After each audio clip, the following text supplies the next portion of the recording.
O'zgidromet agentligi fuqarolarga dam olish kunlari kutilayotgan ob-havo prognozini e'lon qildi.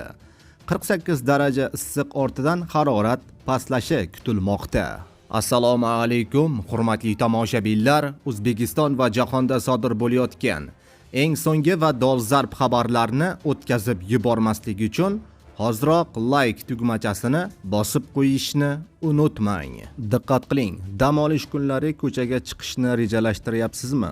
Unda bu ma'lumot albatta siz uchun.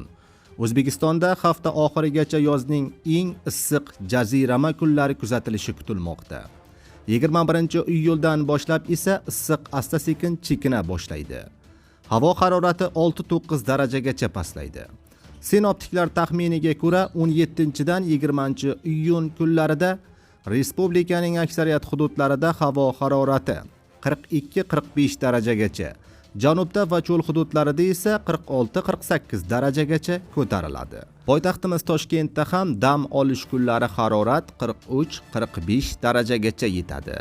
Jazirama sabab mutasaddi idoralar fuqarolarni kunning eng issiq vaqtida, ya'ni 11:00 dan 17:00 gacha imkon qadar quyosh ostida yurmaslikka, ko'proq suv ichishga va yoshi ulug'lar hamda bolalarni issiqdan asrashga chaqirmoqda. Ayrim hududlarda kuchli shamol va chang to'zonlar kuzatilishi mumkin. Ushbu mutasaddilar uzoq safarlarda imkon qadar kechikishlar va yong'in xavfsizligi qoidalariga qat'iy amal qilishlarini tavsiya etishmoqda.